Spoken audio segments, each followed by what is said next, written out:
There I stood on that dusty road, watching as that woman in her designer suit pointed at my John Deere tractor, firmly strapped to the flatbed truck, while she shrieked about property values. That's when I told her, "Ma'am, that tractor you're towing isn't just mine, it belongs to the United States military." The look on her face? Priceless. How fast can an HOA president's power trip turn into a federal offense? Well, you're about to find out. At 68, after dedicating 30 years of my life to the Army Corps of Engineers, I finally secured my little slice of the American dream, 40 acres of rich, fertile land on the peaceful outskirts of Meadowbrook, Virginia. For generations, these rolling fields had been in the hands of farming families, long before developers started snatching up nearby parcels to create what they called premium planned communities. My wife, Martha, my partner of 42 years, and I had been meticulous when purchasing this land. Our property bordered the newly established Willow Creek Estates HOA, but it wasn't incorporated within it. I still have the paperwork from our real estate agent, Jim Donaldson, who had explicitly reassured us that our agricultural activities were protected under long-standing county zoning laws, grandfathered in since 1952. "This is still classified as agricultural land, Frank," Jim had told me. "They can build as many fancy developments as they want around you, but your right to farm this land? That's protected by Virginia state law." And that's all I wanted, to tend my crops, raise my cattle, and spend my golden years working the land in my workshop, a converted barn standing about 300 yards from our modest two-bedroom farmhouse. Martha had her quilting circle every Tuesday. I had my veterans coffee group on Thursdays, and on Sundays, we had dinner with our daughter's family just 20 minutes away in Riverdale. But the crown jewel of my farm? My John Deere 5075E utility tractor, a military-grade model I'd received through the Department of Defense's Veteran Equipment Preservation Program. It's a little-known initiative, established in 2012, that loans specialized farming equipment to qualified veterans. In return, we maintain them for both agricultural use and educational outreach. Every quarter, I hosted visits from local schools, where kids could learn about farming, engineering, and military history. The paperwork for this program was extensive and clear. While I was responsible for maintaining the vehicle, it remained the property of the United States government. Each quarter, a DoD representative inspected it, reinforcing this arrangement. "You're doing good work here, Frank," Major Williams had told me during his last visit. "Teaching these kids about their heritage, both agricultural and military, that's something special." For 8 months, everything was perfect. Then Cynthia Davenport moved into the largest house in Willow Creek Estates and set her sights on running the neighborhood. Cynthia was 55, a former pharmaceutical executive who had taken early retirement after her company merged with a larger corporation. Word around town was that she'd walked away with a hefty golden parachute and was determined to reshape our rural community into something resembling her old Connecticut suburb.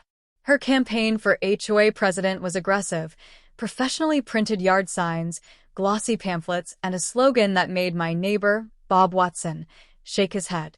"Increasing property values through premium aesthetic standards," it read. Bob muttered. Translation?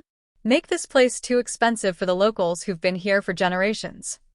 2 weeks after winning the election, with just 32 votes, Cynthia wasted no time. Her first official act? A 4-page memo, distributed to all Willow Creek residents and neighboring property owners, bearing the HOA's newly designed gold embossed logo. The message was clear. Unsightly equipment, unauthorized livestock, improvised structures, and rural eyesores negatively impacting Willow Creek property values will no longer be tolerated under the Enhanced Community Standards Initiative. Even though my land wasn't under HOA jurisdiction, the final paragraph was especially bold. It claimed their rules extended to visual corridors that affected community aesthetics as viewed from association roadways and common areas. When I read the memo, Martha sighed. Here we go. Another city person who wants country views without country living. Being the type to address concerns head-on, I invited Cynthia over for coffee that Saturday. She pulled up in a spotless white Range Rover, stepping out in a crisp navy blue business suit that looked completely out of place on a farm. Sitting at my kitchen table, I calmly laid out my property deeds, zoning documentation, and even explained the military significance of the tractor she'd labeled an eyesore in her memo. I went a step further and invited her to the next quarterly educational event, where local fourth graders would get hands-on experience with farm equipment and learn about military support machinery. My first small victory? It came during that very event. Several Willow Creek residents, grandparents in tow, openly praised my farm's contribution to the community. Dr. James Harris, a retired history professor who had recently moved in, was especially enthusiastic. "This is exactly why we chose this location," he told the gathering. "A perfect blend of rural heritage and modern living. My grandkids have learned more in an hour here than they ever could from a week of iPad games." Cynthia lingered on the sidelines, arms crossed, her forced smile tightening as she watched kids climb onto the well-maintained John Deere under my supervision. Later, after the crowd dispersed, she approached me. "The children's program is quaint," she admitted grudgingly. "But that doesn't change the fact that this equipment is visible from our community entrance. That green monstrosity has to go." She gestured toward the tractor. "Rules are rules, Mr. Harrison. But they aren't your rules to enforce on my land," I reminded her, adjusting my cowboy hat. Her eyes swept over my farm, taking in my worn overalls and calloused hands. "We'll see about that." And with that, Cynthia launched a full-scale campaign. First came the certified letters, one every week, demanding the removal of what she called derelict machinery and non-conforming equipment. Each letter became increasingly formal until one arrived from a law firm. I later discovered it was just her brother-in-law's office in Baltimore. When my responses included copies of my zoning paperwork and property surveys, she pivoted.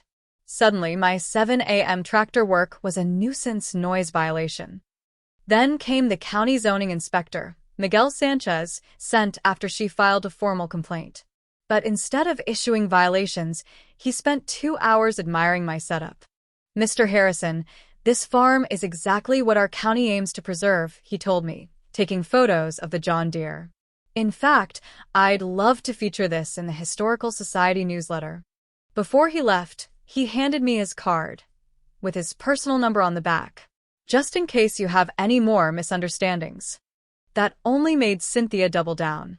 Every morning at 8:15 sharp, her Range Rover parked along the dirt road leading to my property. She sat there, watching, taking notes, photographing my farm like she was gathering evidence for a trial. But things escalated when my security cameras caught her stepping onto my land, ducking under the fence for a closer look at the tractor.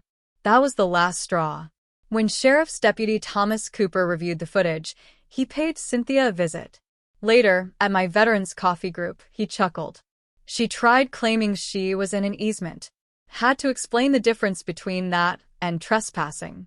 Some folks move to the country but bring city entitlement with them. We thought that was the end of it, but we were wrong. Because 4 days later, while we were visiting our newborn grandchild, Cynthia took things to a whole new level. We came home to an empty space where my tractor had been parked and a letter taped to our door. It was from the HOA, and Cynthia had signed it. My John Deere was gone, and that was the biggest mistake of her life.